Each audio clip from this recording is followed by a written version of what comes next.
a todos, this is Alex Birkett, and you're listening to the Long Game Podcast. This episode is a part of our Kitchen Side series, where we, the co-founders of Omniscient Digital, pull back the curtain and show you the behind-the-scenes conversations, the debates, strategies, and brainstorming sessions that we have at our agency.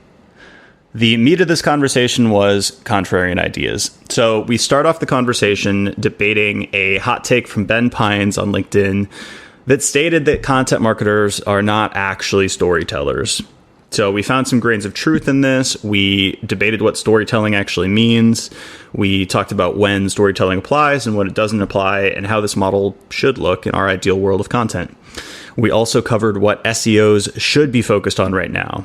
Where's the signal? Where's the noise? Where are people wasting their time, and where should they be spending more time and attention? Finally, we covered hard truths in SaaS. SaaS hard truths. So things that are not great to hear, but it's the way the world works. So without further ado, here is this kitchen side episode of the Long Game Podcast. Let's get into it.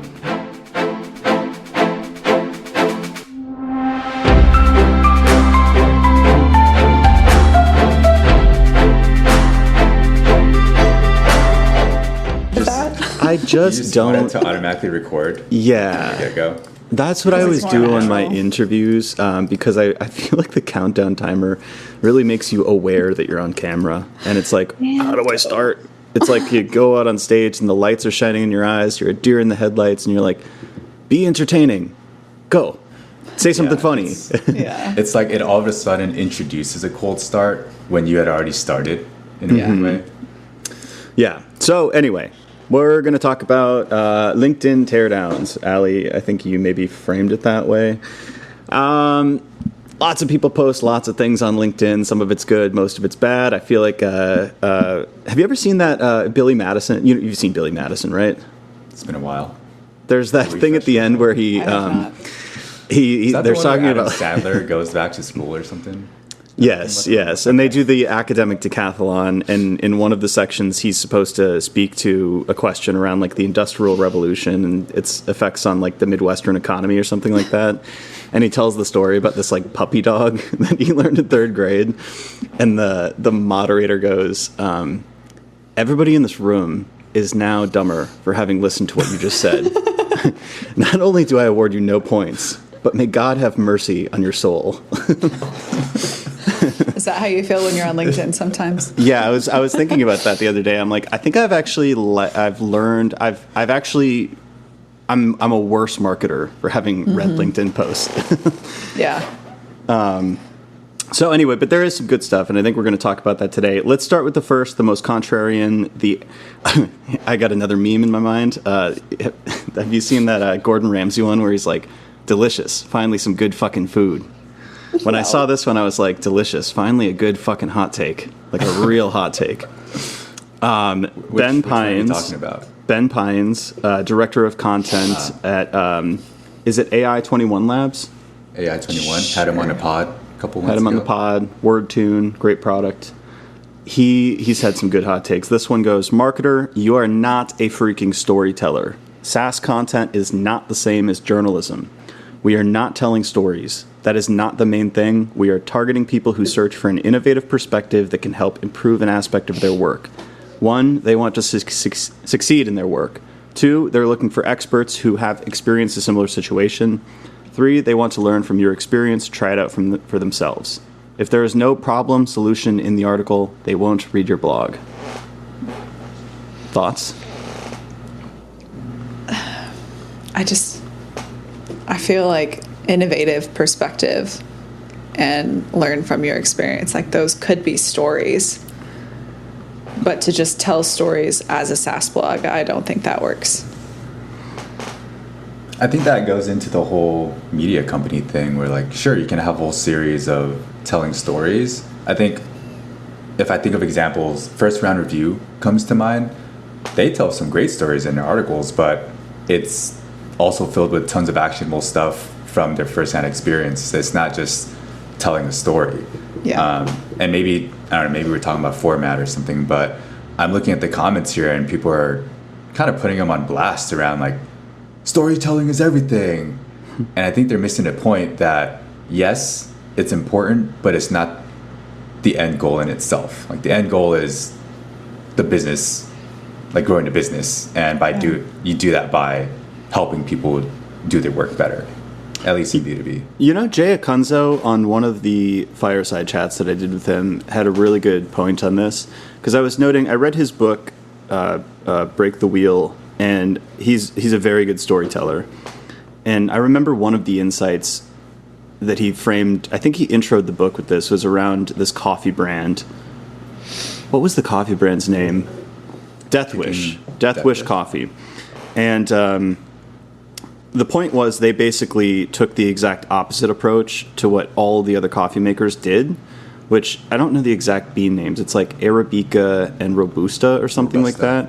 Yeah, and like Robusta is like it doesn't taste good. It's very Robusta. It doesn't taste good. It's like higher caffeine, etc. Like nobody was using those. They were throwing those out. And this brand realized that their market was like truck drivers and people who just wanted high caffeine, dark, bitter, terrible coffee. And they just wanted the strength of it. So it was basically saying like best practices are not always best. And I guess the takeaway from that for me was that story wraps around a kernel of truth or a point that you want to make. But if you don't have that point you want to make or the kernel of truth, the story is not, it could be entertaining, I guess. Like you could just enjoy hearing a story. But I think the story facilitates the message or what you actually want to transmit. And in that sense, I think storytelling is and can be important. A lot of the books that you read, business books, it's a fairly simple point.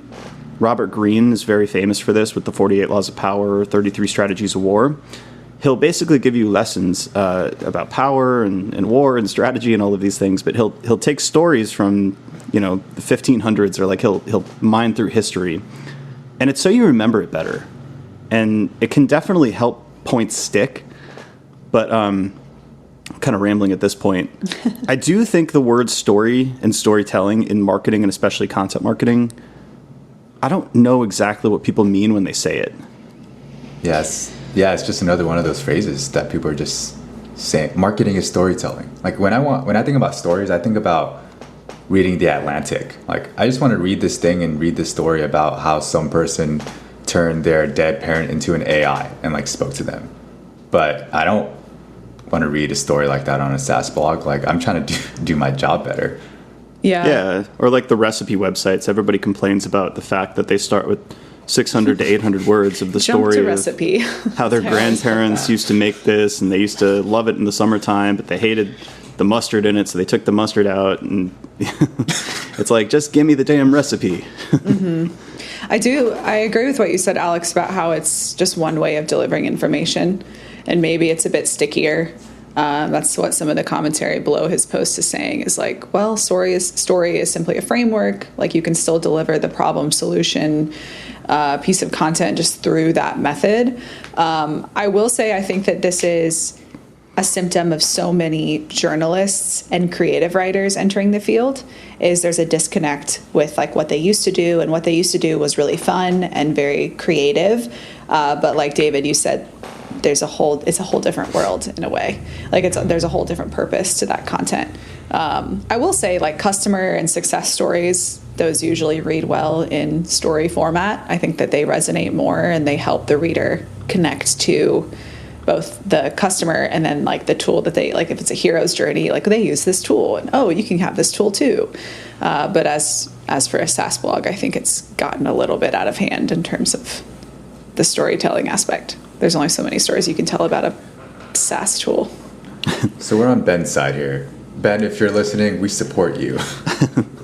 I think for the most part, like I do think that storytelling is effective if you want to make a point stick. I just think that leading with the story is probably the wrong focus. And especially, I think like what we talked about with the recipes, it's kind of it's really understanding the intent of the content, right? Like, do you need to tell a story in a Facebook ad? If it's like a retargeting ad, probably not. Like, you probably just need to point them back to your website or say, hey, you forgot this in your shopping cart. Now, if you're telling a story if you're making the contrarian point that, artificial intelligence is actually going to save the world, it might help to wrap that up in a couple historical anecdotes that show, oh, this has happened before. Like, people become fearful, and there's like the Luddites, and then there's I can't remember the words that I'm using Mark Andreessen's essay, but he pulled from history and was like, in these situations, this same thing happened, therefore we're seeing this play out again. So it kind of like, it made it stick a little bit more. Yeah. Or as a way of like relating to your audience. Like, I wrote a bunch of long form pieces at HubSpot where I would either intro with a personal anecdote or weave like a story throughout as a way of being like, I know what you're dealing with. Like, I've been there, or like we've been there. And like, now that we're on common ground, like, here's the solution I'm providing, or here's how I'm answering that question that you originally Googled. But that I wouldn't make the whole piece a story. Like, that's not why they're reading it, is to like close the loop on my personal experience. Like, they're just looking to feel related to, and then they're like, okay, now define this for me, or give me the best practice for this. I really like, I don't know if maybe that's like a micro story. I really like it like midway through the article when somebody injects themselves into the story, or like somebody they know, or some like, hey, like here's, like we're pulling a little aside. It's like almost a parenthetical. You're telling somebody how to set up Facebook ads or something like that. And then you pull this aside where you're like, yeah, the first time I tried to do this, like I made this mistake and it almost got me fired and blah, blah, blah. And then you go right back in. Like I actually do really enjoy those. Yeah, that's an anecdote then, not a story. Yeah. What is a story? What? A story for most marketers is just like a long introduction where you speak in prose. That's how I've seen most people kind of invoke that. Like, once upon a time, blah, blah, blah. Part of a story? Have you written SaaS poetry? Is that a new thing? ChatGPT can do it. Please no. So, any other thoughts on storytelling? No, but these people are solid heated. take from Ben. I think when a hot take like that gets people writing paragraphs in response, like, it's really interesting to pay attention. And for people who are on the storytelling side, like, maybe it's something worth revisiting, like that belief and what you actually mean when you say marketing is storytelling. Because when I hear that, I'm like, that doesn't make sense. Like, I mean, it doesn't make sense in so many scenarios, like programmatic SEO. It doesn't. You don't need a story. Nice. Like, it's a nice little kitschy thing to say, but I'm just like, what does it actually mean? I actually think that most of these hot takes, and I know we'll go through some more here in a little bit, I think they're not black and white. It's just one way of thinking about all of these like nicknames and acronyms and things that we talk about like in passing. But then once you unpack the comments, you're like, oh yeah, I didn't think about it that way. Or like, this is how I define it, and these people are coming from this angle. So I would never take any of this stuff at face value.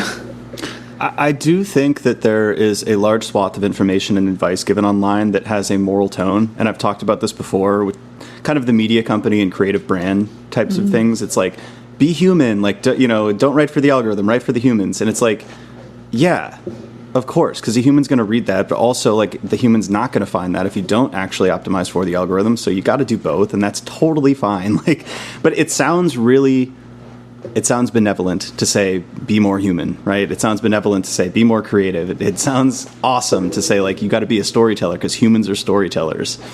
And you see this in all other kind of spaces, not just content marketing, but like in conversion optimization. There was always this chorus of like, do the research, know the customer, talk to the customer.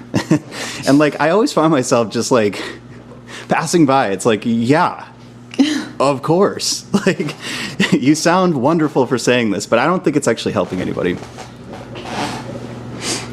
Yeah. I think from my experience, people aren't even doing it. They're saying it, but I don't think everyone's actually doing it. And people will agree that you should do it. But it takes a lot of time to set up time with customers and all of that stuff. I'm like, and from my experience, people are not. They're just, I'm like, where did you come up with this idea? And it was like, oh, I saw this other company do it, so I wanted to test it out. I'm like, this was not validated by anything besides seeing a competitor do it. Yeah, the dumb little chip on my shoulder is always like wanting to take the opposite side, because you can always find a case for it. It's like when people are like, don't copy your competitors. I'm like, I've done it once or twice and it worked. Not every time. You don't want to copy the entire business strategy or their entire SEO strategy. But like, I remember when I was doing a CRO consulting engagement way back in the day for a candle website, and I did all the customer research, conversion research, and did all these well-researched tests, and they were all flat. And then I just looked at another e-commerce site that had this really cool Instagram widget. It was like UGC content, and it works really well for candle brands because it's very aesthetic. And I was like, oh, let's just copy that. And it worked. And I was like, oh man, like zero customer research went into this, and it actually was really successful. Someone's listening to this and they're going to take it at face value and be like, let me just go copy my competitors because that's what Alex did. I'm just saying. Okay, so let's move on to the next one.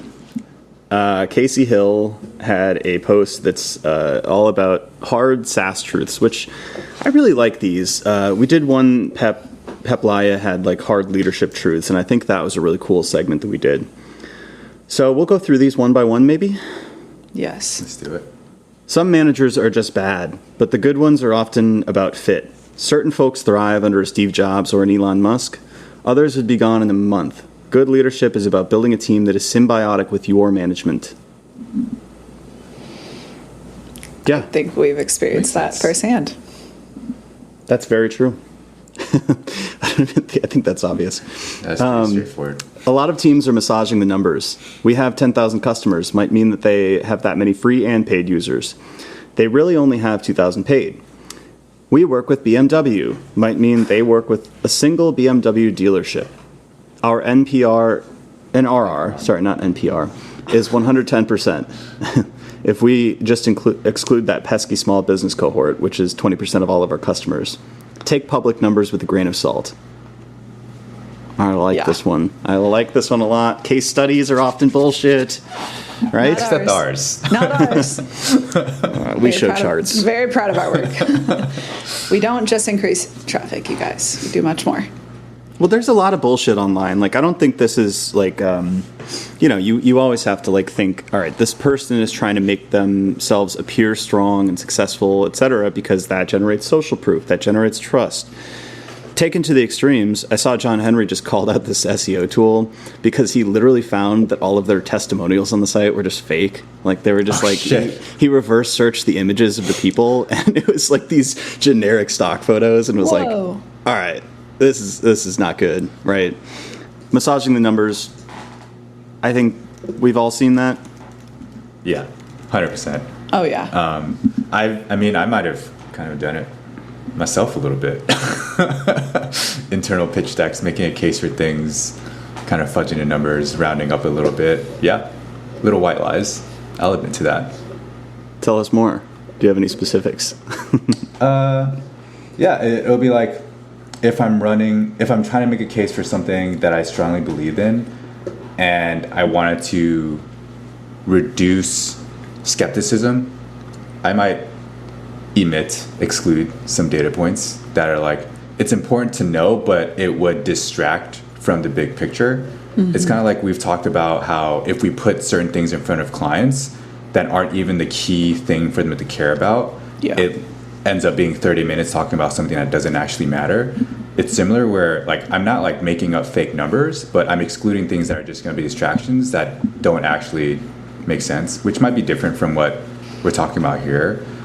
I think what we're talking about here is people might be really embellishing their numbers or their results that they can drive without having any proof, without having any responsibility or accountability to prove it.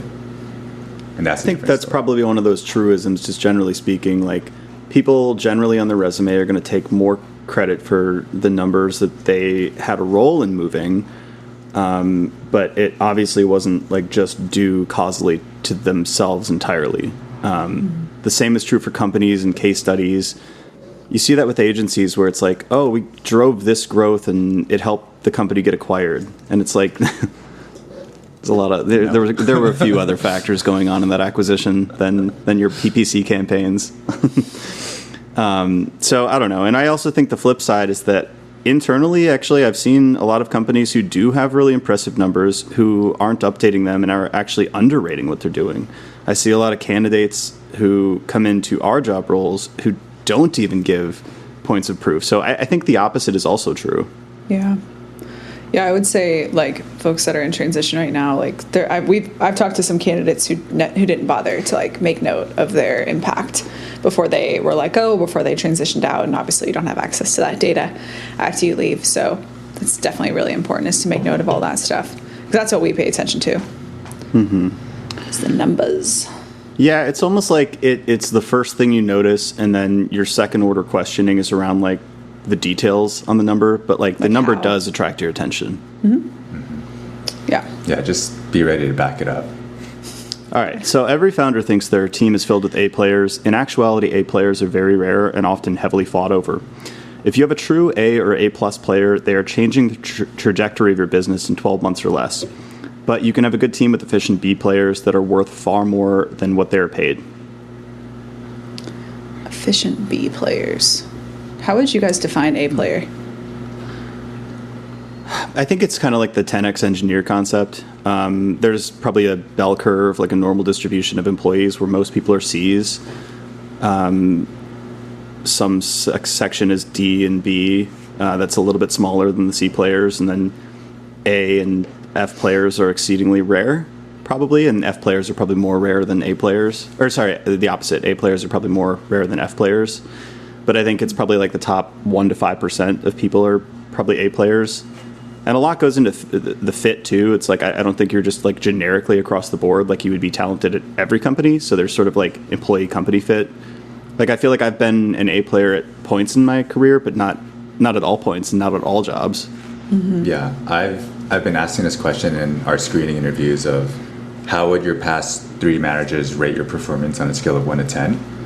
And I had to answer that question for myself, like, because I'm like, if I'm posing this question, I want to be able to answer it. And I was like, I think I would give myself like a 7 or, a solid 7 at my last job, because I know I can be an A player, but due to other circumstances, like I couldn't be that high caliber because of whatever thing's blocking me. But my other job, I'd be like, I'm a fucking 9.5, because and when I think about A players, I'm thinking about people who are pitching new ideas, like asking for forgiveness, not permission, moving forward with things, proposing new and better ways to do things, and taking initiative, versus others who may be waiting for directions, or like maybe that's just more of a confidence thing. But that's where I think B players who just haven't realized their own potential can be really important to building an amazing team, because with some encouragement, those folks can become really dangerous and like really influential. I don't see A player as synonymous with like the perfect employee. Like I think for folks that are always pushing forward and always asking for forgiveness or just like taking initiative, I think some folks leave a bit of a mess in their wake or they don't do things like all the way. They just get it done, which is important, especially at the stage of the business that we're in and some of our clients. So I do think there's a role for the quote unquote B player who's like on the execution side, on the front lines. Maybe they take what the A player has created and they iterate and they turn it into like a fine-tuned process. Like I do think there's a large bit of room for B players. Like I like how he said efficient B players, because I think that's important no matter what your score is or grade is. But yeah, I definitely agree with this, and I think it's important to notice fit too. There's different strategies on this too. There's a famous book about Netflix culture, No Rules, I believe. And they famously had a lack of process or a constantly evolving process so that there wouldn't be a safety net for lower than A players to operate within. They fired very quickly if people couldn't cut it. And that basically was self-selecting for like the top performers, the drivers, etc. I think if you did that at the vast majority of companies, you would probably go out of business pretty quickly. So I think the majority of businesses need to set up infrastructure, processes, and systems that allow people who are not like A plus players to do really well and to grow into their excellence. So, I mean, yeah, you could do it either way. But how to know if you're an A player, I think it's like you can kind of feel it. And then I think also if your colleagues are saying things like, oh, they're a machine, or what was Sam Parr had a thing in the My First Million podcast. He's like, oh, they're an animal. You know, if people are saying that stuff about you, you're probably an A player. I also think, like, look around you. If you're, like, moving faster, getting more done than, like, your average team member, then you're definitely an A player. That's what someone said about you, right, David, at HubSpot? Yeah, someone was like, if they're like, David, you put so much pressure on yourself to do all this stuff. if you worked at like 50% velocity, you'd be faster than most people here still. Maybe a sign if you are indeed an A player is if you're like, what else is everyone doing here? And you're like, why are they not producing as much as I am? Why are they burnt out? Even the best SaaS companies go through a lot of employee turnover as they grow. It's critical here to have redundancy around key processes and focus on building systems. If the rockstar marketing whiz gets hit by a bus tomorrow, you want to have a team that can replicate the formula. I think that kind of goes to what we were just talking about, like building the systems, right? Yeah. I just wrote about that, by the way, in the newsletter that came out today around singles and doubles philosophy. It was based on this Jeffrey Katzenberg memo that he wrote while he was at Disney. I can't remember the other guy, one of those huge Hollywood figures, but he basically wrote this memo, like shit-talking that guy. Oh, I really wish I had his name. It's one of those, like, it wasn't David Geffen, but it was another one of those. But yeah, they basically had this huge box office. Like, they spent so much money on this movie, Dick Tracy. Star-studded cast, super expensive, special effects, blah, blah, blah, blah, blah. And it barely broke even on the box office. So he made the argument to go back to basics and get base hits consistently. And to do that, it requires a lack of focus or less focus on individual talent or like that one-off campaign, that one-off person, and more on a system that can repeatedly do good output, good work. And I really like that. Yeah, I agree with this one. I mean, we're not a SaaS company, but we're seeing turnover as we grow. I don't think it's necessarily a bad thing. Yeah. And superstars are going to move on. Like, I think in the vast majority of cases, if somebody is truly a standout, like there is the risk that they're going to leave, and you got to have an answer for what you're going to do in that situation. I'm going to skip the next one. Are there any that like stand out to us? I like many teams are made up of folks who are more afraid of failing than they are excited about succeeding. Oh, God. This is nearly always a life. leadership and culture issue. You need to hire people you trust to make decisions. If you don't trust them, let them go. I'm equal. I'm just as much afraid of failing as I am excited to succeed. And most days when I wake up, I have to choose to focus on the latter because that's how you get shit done. But I don't think there's anything wrong with being afraid of failing. Like, that can also be a fire. I really empathize with that because there was a point in my life when I indexed much more heavily on the fear of failure. Like, I would overanalyze my decision, like the smallest decisions, and think about all the different scenarios, and like I would get anxiety about like, oh, what if this doesn't work? But I kind of built the muscle of let's just fucking start doing it and figure it out as we go. Like, expect that it won't work out, and because you expect that, you're ready to like iterate as you go with the understanding that it's unlikely to be a fatal failure. I think that helped calm myself significantly, where I'm just like, we're going to succeed. It's not going to be a straightforward path, but we're going to get there. And I get excited about the process of getting there. Yeah. I talked to Austin about this once when I was like really struggling. This was like almost a year ago. And he was like, there's really no way you can fail if you just keep going. Like, you're going to figure, and the thing is like everybody's like, every teacher had that poster on their wall, right, in your class. Like, it's all over the place. It just doesn't really like hit until you're in the middle of it. And then you have to choose to like keep pushing because like I've fucked up a ton over the past year, and I've learned way more through those experiences than I have the times that things did work out. Because what happened is they worked out, and then you go on to the next thing and you don't really reflect on it. But when you mess up, you're forced to stop and be like, whoa, okay, let's do this differently, and then you succeed. It's like, what do you want in life too? Because I think this fear of failure too prevents people from like getting into the arena. But what actually happens is it's this long, slow, insidious failure that happens as a result of not actually taking the risks. You know, you sit by and you never talk to the person who you're attracted to. You never take the risk and like actually do the business that you want to build. You have all of these wishes, these desires, these things that you want to accomplish, but you sit on the sidelines as a spectator. You let life go by as a passenger, and I think you wake up eventually and you're like, fuck, that was a failure. It just wasn't the sharp, spiky failure that hurts in the moment. It was this long, slow burning thing that degrades your soul over time. Well, taking those risks, like usually people get scared to do them because they're like, I don't know what's going to happen. And I think that's the point. Like what you think is going to happen is probably not going to happen. But if you go through with it, what does happen is likely better than you ever thought it could be, or you iterate from there and you're like, whoa, like had I not done that, I would not have reached this point and this point. I think also unpacking what risk means, like risk is probability. It's not like a just nebulous, this might go wrong. It's also looking at what is the probability this goes wrong and what's the extent to that of that failure. Magnitude too. Yeah, probability, exactly, like magnitude. What's the magnitude? And it might be a very low probability of failing, and even if it did fail, it's not fatal. Like you're gonna learn and move on. And I think because people don't unpack that, the idea of risk and the idea of failure feels so nebulous that it paralyzes them. But once you start digging into like, well, what are all the things that could go wrong and what's the probability and how bad is it, that helps you make it more tangible and be like, actually, that's not a horrible situation. And I think our job is to really coach our team and help them get over that barrier, because there's sort of a threshold where, at least in my experience, there was a threshold of once I accepted that, I was able to go so much faster. But some folks don't hit that, like, I guess, activation energy to overcome that threshold and just start moving forward. I really don't like the, this is kind of like slowing down in culture a little bit, but I really don't like the fail fast culture though. And like the embrace and celebrate failure thing.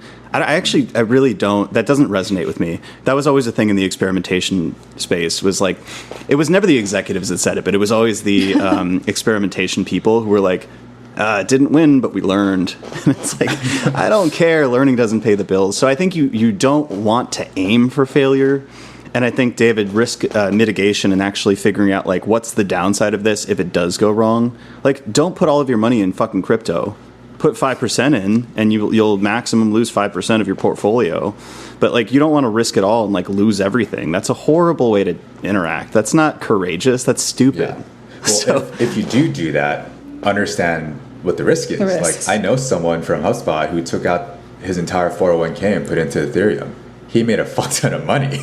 But whether it's like he was really smart or he got lucky, maybe both. He got lucky. It's resulting. This is a poker thing. This is, you can't base the outcome and the input. Like, you know, the decision can be bad and you can still get a good outcome from it. Yes, and vice versa. But he knew what he was getting. I think he knew what he was getting himself into and it paid off. But I imagine if you make that sort of decision, you hopefully know what you're doing with right. I mean, like, look, it's like if it's contained risk, like within a company, like we're not going to bet the portfolio, like we're not going to bet the entire business on a single initiative, but like we put a couple retargeting ads, like we lose a couple $1,000s. That's not a big deal. Yeah. You send an email that's like, it doesn't get a response, like send the email. Like those little things. It's like, don't be afraid of those things, you know? I'm going to extrapolate this out to more of like decision-making theory. I don't play poker. I don't fucking know how to read a hand. But all of this ultimately comes down to how well someone can make decisions and commit to a decision. Because I know some people might sort of half make a decision, and when it comes to the next chain of decision-making, they're still revisiting the previous decisions they made. And that just makes it significantly more difficult to move forward. In this case, if you're overthinking the risk of failure and like that fear, and you can't make a decision, that's going to make everything moving forward significantly harder, or like put you at a standstill.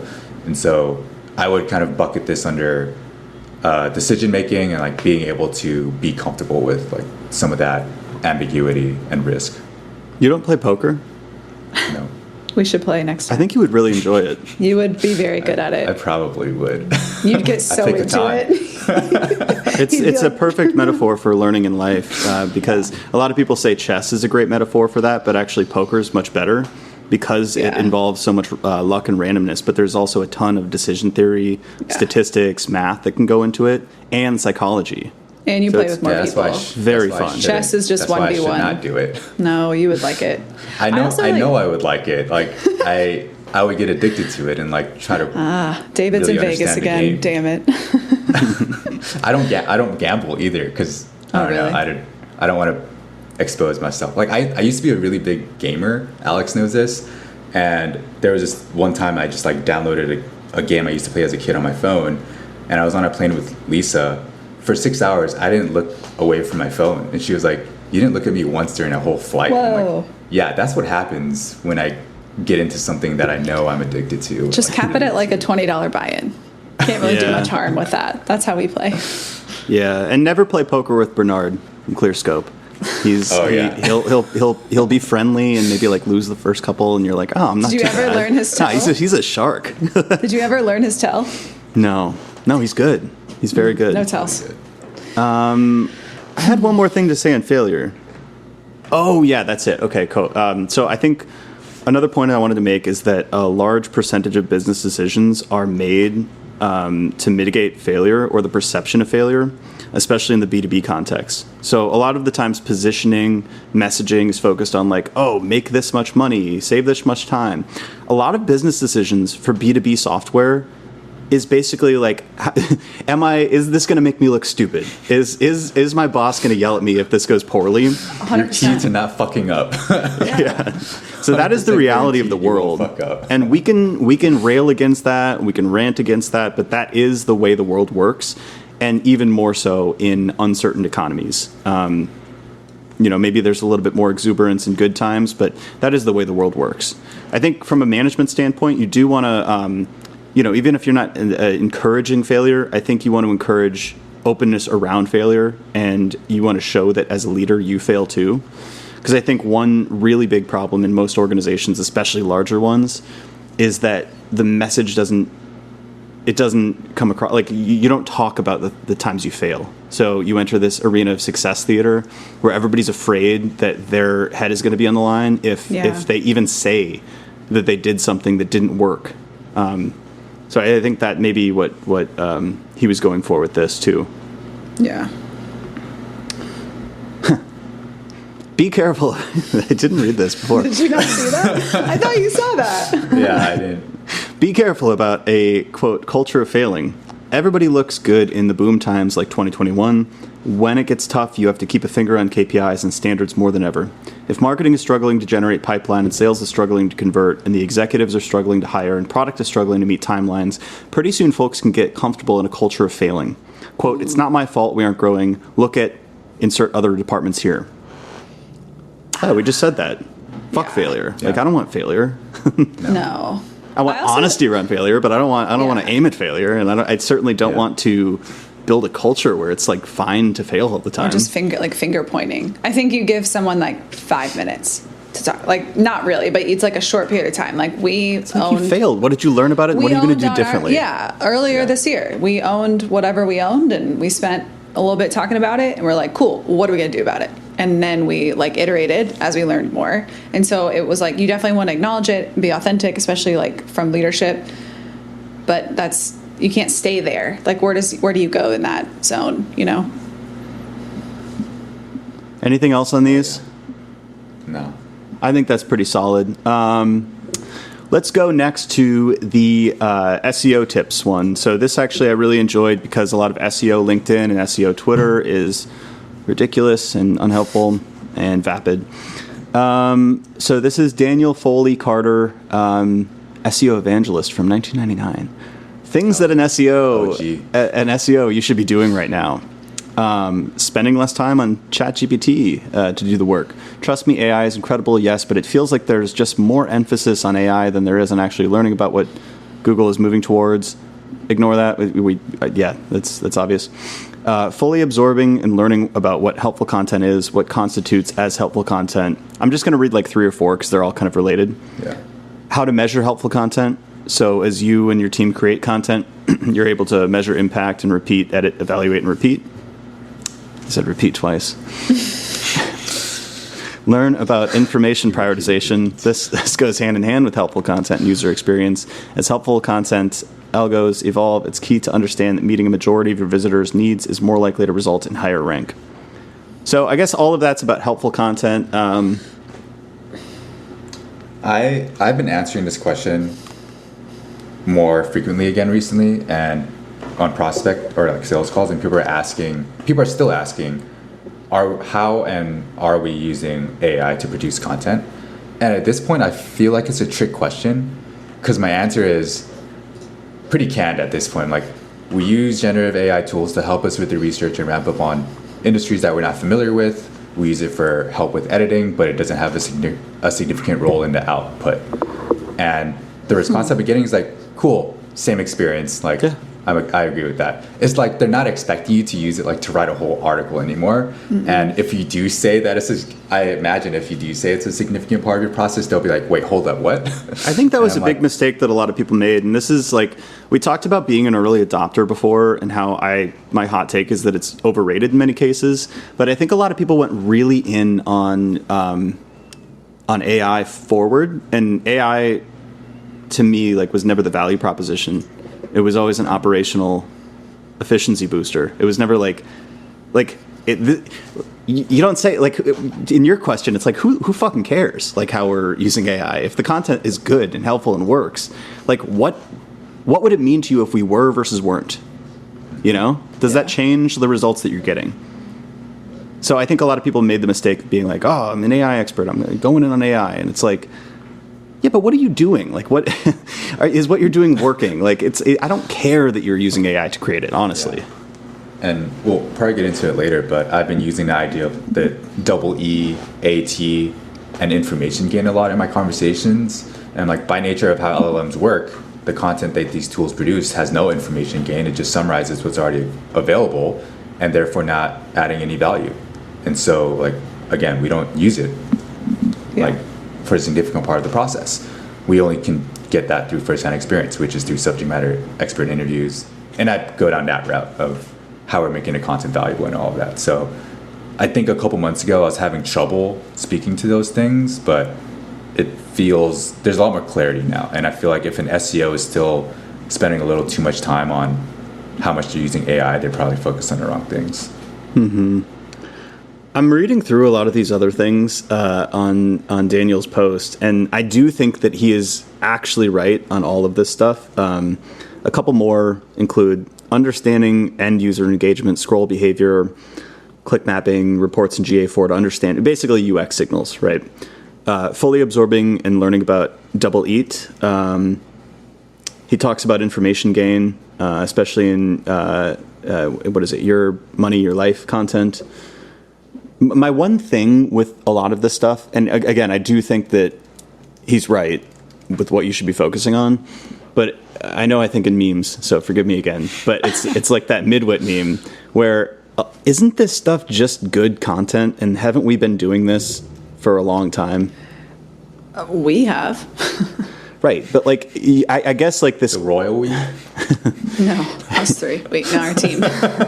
Just us. I think these algorithm changes matter. I think they do in the margins mostly, but almost in every case, changes to Google's algorithm just go back to like, is the content good? Does it have good trust signals, backlinks? Like, can you demonstrate your expertise? Like, I don't feel like any of this is rocket science. I think it just comes down to how people have been educated and trained on like writing or producing for search. Because if the starting point is like, look at your competitors, look at Google, look at keywords, like all that stuff is super valid. It should not be step one. Like, that's not how I produce strategy. Like, I spend time watching a product demo, talking to the product team, talking to the sales team. If I can't get in front of the customers, I talk to customer success. Like tell me about all the common shit, the things that we know, and then you use the tools and you use the environment through which people will be finding that content to then optimize. To me, like, it's the same SEO sandwich thing I've talked about before. It's like the bread pieces, like, it's just the middle that you think about the optimization. You don't necessarily ideate through Google, in my opinion. Maybe it's like a second or a third order effect, but that's not how you produce helpful. I mean, how do you know what helpful content even means if you don't know what your like readers or your audience are wanting to read, or what they're looking for, or what your sales team needs to make money for your business? So it's clear cut to me. But I was educated differently, and obviously I've learned a lot through the agency. I was just thinking, like, I always go down to the first principles, and it's like, why would someone read this? Like, just fundamentally, why would they read this? And if I don't have a good answer for it, it's probably not good content. Yeah. Well, that's where, like, I don't even need information gain scores. Like, I'm just like, why would somebody read this? Yeah. Well, that's what's funny you said about, like, the human thing earlier. Like, to us, it's like, duh. But I truly believe a lot of writers and content teams forget who's reading. There's like I don't know how, but they do. They're so focused on like the ClearScope score and the keyword ranking and the traffic number, which are all important. To me, they're just like milestones toward the finish line. Those are not the finish line. And that's what they're focused on. They're not thinking about like a person reading it and the experience and like, is this valuable? Would this lead to revenue? But they treat those like they're two different things. And like, I know there is a little bit of misalignment in Google's incentives versus the reader's incentives, but it's marginal. It's like really Google is trying to match those intent signals as well. And they have an incredible amount of data, machine learning and AI, that detects the signals that says the user got what they wanted with this piece of content. So it's like the fact that those things were dichotomous to me never really meshed. It's like it's not writing for the robot or the human.